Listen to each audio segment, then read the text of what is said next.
오늘 말씀 여호수아 17장 이미 앞에서 요셉의 아들들에 대한 영토 설명이 있었는데 오늘 이어서 17장에서도 첫째 아들 므낫세 자손이 기업으로 분배받은 땅에 대한 내용이 본문 17절에 기록이 되어 있습니다. 요단 동쪽을 기업으로 요청하니 므낫세의 장자 마길이죠. 그래서 그는 요단 동쪽 길르앗 그리고 바산을 기업으로 받았습니다. 그래서 므낫세 반 지파가 이 요단 동쪽에 기업을 받았고, 그리고 또 므낫세 반 지파, 므낫세의 일부라는 것이죠. 요단 서쪽에도 기업을 받게 되었습니다. 이 장자 마기를 제외한 므낫세의 남은 자손들이 서쪽 땅을 기업으로 받게 되었는데, 이 요단 서쪽에서 기업을 분배받은 자손들의 이름 2절에 기록이 되어 있습니다. 2절 말씀 우리 같이 읽도록 하겠습니다. 므낫세의 남은 자손을 위하여 그들의 가족대로 제비를 뽑았는데 그들은 곧 아비에셀의 자손, 헬렉의 자손과 이스라엘 자손과 세겜의 자손과 헤벨의 자손과 스미다의 자손이니 그들의 가족대로 요셉의 아들 므낫세의 남자 자손들이며. 자, 2절의 내용이 이제 서쪽 므낫세 반 지파의 기업을 받은 자들, 그들의 이제 자손들의 이름입니다. 그런데 이제 이들 중에 아들 없는 자들이 있었습니다. 슬로브핫의 5 딸들이죠. 그들의 이름 보니까 말라, 노아, 호글라, 밀가, 디르샤 이렇게 5 딸들이 여호수아에게 나와서 기업을 요구합니다. 4절에서 5절 말씀 우리 같이 읽도록 하겠습니다. 4절 5절 그들이 제사장 엘르아살과 눈의 아들 여호수아와 지도자들 앞에서 여호와께서 모세에게 명령하사 우리 형제 중에서 우리에게 기업을 주라 하셨다 하며 여호수아 명령을 따라 그들에게 그들의 아버지 형제들 중에서 기업을 주므로 요단 동쪽 길르앗과 바산의 므낫세에게 10분깃이 돌아갔으니. 자, 이것은 이전 얘기입니다. 모세에게 나와서 아버지 슬로브핫이 죽었지만 아버지의 기업을 달라. 이 딸들이 요청을 했습니다. 민수기 27장에서 나오는 기록인데요. 그렇게 해서 허락을 받게 되죠. 그때 그들의 요청, 여기 그 슬로브핫의 5 딸들의 요청으로 인해서 여성도 기업을 상속받을 수 있는 그런 법규가 생기게 되었던 것입니다. 그리고 그것을 기억했다가 달라 해서 이제 기업을 실제적으로 받은 것입니다. 그러니까 이 당시만 해도 전체적인 세상의 어떤 흐름 속에서는 남존여비의 사상이 있었고 기업을 딸들에게 주지 않았는데 이미 이때 성경 속에서 또 이스라엘 백성 중에서 그렇게 딸들에게도 기업을 주는 그러한 여성 권익을 생각하는 그런 제도가 생겼다라는 것을 우리가 알 수 있습니다. 7에서 11절까지에 보면 요단 서쪽 므낫세 기업의 경계가 나와 있습니다. 간단하게 말씀드리면 북에서 남 그리고 서쪽까지 설명을 할 수 있겠습니다만 우리가 이제 지명에 우리가 익숙하지 않기 때문에 지도로 잠깐 보여드리면은 지금 어제 보셨던 지도에 이제 확대된 것인데 오른쪽 위에 파란색 갈릴리 바다가 보이죠? 그리고 왼쪽 그 오른쪽 아래쪽에 사해가 아주 조금 보입니다. 그러니까 갈릴리아 사해의 중심. 우리가 가나안 그러면 뭐 팔레스틴 지역이 상당히 넓지만 그 중에서 가장 중심이 되는 것이 바로 저 갈릴리와 사해 중간 지역 서쪽 왼쪽이죠. 그 왼쪽에 서므낫세 이렇게 이제 확대돼서 기록이 되어 있습니다. 그 아래 에브라임이 있죠. 그래서 이게 요셉의 2 자손이 가장 중심부에 자리를 잡았는데 그 중에서 이 므낫세의 땅이 가장 중심부다. 넓기도 꽤 넓죠. 그렇게 해서 서므낫세 자리 잡았다라는 것을 알 수 있습니다.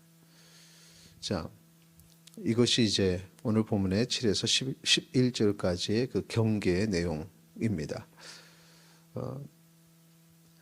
근데 이 므낫세 기업의 크기는 그 왼쪽에 여러분 보시는 그 땅의 가장 아래쪽에 유다 기업이 제일 크고 그 다음에 두 번째 큰 땅을 가지게 된 것입니다. 이 므낫세 자손은 기업으로 받은 그 땅에 이제 이미 이 가나안 정복 전쟁은 1차, 2차로 나눠지는데 1차 전쟁은 이제 여호수아가 이끄는 이스라엘 전체가 전쟁을 했던 것이고 그 다음에 2차 전쟁이 각 지파별로 이제 땅을 기업을 물려받고 그 다음에 그 받은 기업 안에서 이제 그 땅에 있는 이방인들을 쫓아내는 그런 전쟁을 합니다. 그런데 이제 12절 보면 므낫세 자손이 기업으로 받은 성읍에서 가나안 족속을 다 쫓아내지 못하는 그런 내용이 나옵니다. 그래서 이스라엘 자손들이 강해진 후에는 그들에게 노역을 시키는 그런 관계가 되죠. 자, 요셉의 아들들은 에브라임과 므낫세가 이렇게 땅을 기업으로 받았는데 그런데 우리가 볼 때는 상당히 넓은 땅, 가장 두 번째로 큰 땅을 받았는데도 여호수아에게 이의를 제기합니다. 14절 말씀, 우리 14절 말씀 같이 읽도록 하겠습니다.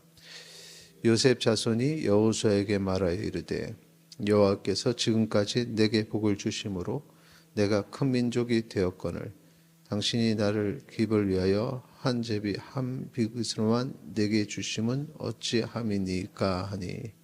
자, 이것은 이제 요셉 자손이 아주 큰 민족이 되었는데 한 분깃으로 제비를 뽑았다. 제비 뽑을 때 그렇게 해서 이제 이의를 제기한 것입니다. 자, 여호수아가 여기에서 뭐라고 답을 했느냐? 15절 말씀 내용은 에브라임 산지가 좁으면 그러면 브리스 족속, 르바임 족속의 땅을 개척하라. 스스로 개척하라. 이 말이고 그리고 16절에 보면은 요셉 자손의 말대로 그 산지에 있는 가나안 족속들을 개척해야 될 대상들을 보면 아주 강한 자라는 거죠. 철병거를 가진 자들입니다.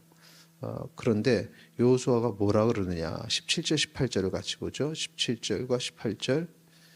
여호수아가 다시 요셉의 족속 곧 에브라임과 므낫세에게 말하여 이르되 너는 큰 민족이요 큰 권능이 있은즉 한 분깃만 가질 것이 아니라 그 산지도 내 것이 되리니 비록 살림이라도 내가 개척하라 그 끝까지 내 것이 되리라. 가나안 족속이 비록 철병거를 가졌고 강할지라도 내가 능히 그를 쫓아내리라 하였더라. 아멘. 자, 강한 자들, 철병거를 가진 자들이 있지만 내가 능히 그들을 쫓아내리라 이렇게 말하고 있습니다. 하나님께서 가나안 땅을 주셨고 또 제비를 뽑아서 그 땅을 각 지파가 얻게 됩니다. 요셉의 아들들도 14절에서 고백했던 것처럼 지금까지 여호와께서 복을 주셔서 큰 민족을 이루게 하셨다고 그렇게 말합니다. 그런데 거기서 끝나는 것이 아니죠. 그 다음에 계속해서 개척하고 땅을 넓혀 가야 하는 그런 임무도 주어집니다. 그냥 주어진 것만 다스리는 것이 아니라 더 나아가서 확장해야 한다는 거죠. 그런데 그 대상은 만만치 않습니다. 철병거가 있고 또 요셉의 아들들은 그것을 두려워합니다. 그때 싸워 개척하라 이것입니다. 그러니까 여호와께서 땅을 주시는 데 있어서는 그냥 주시는 것 거기에 더해서 개척해야 될 땅까지 그렇게 임무가 주어졌던 것입니다. 우리는 하나님의 은혜 가운데 여호와께서 우리를 이끄시는 그 평안한 삶을 복된 삶을 살고 있습니다. 그런데 하나님께서는 복을 주시는 방법이 그냥 주어진 것만 건네주시는 그런 방법이 아니라 더 확장해 나갈 수 있는 달란트를 주셨다는 것입니다. 오늘 우리가 살아갈 때 이 달란트를 가지고 있음을 기억하시고 철병거 두려워하지 마시고 세상 속에서 담대하게 그 자신이 가진 달란트를 가지고 확장해 나가는 주의 백성 되시기를 바랍니다. 주어진 것만 받고 연약한 상태로 살아가는 것이 아니라 주의 강한 군사가 되어서 세상 속에서 승리하시기를 바랍니다. 그것이 우리의 모습이 되어야 되고 또 다음 세대 자녀들의 모습이 되어야 되니 우리가 강한 대적이라도 하나님께서 우리에게 주셨다 함을 믿으시고 오늘도 승리하는 주의 백성 되시기를 축원합니다. 이 시간에 함께 기도할 때 주여 오늘도 주의 이름으로 승리케 하소서 함께 기도하시겠습니다.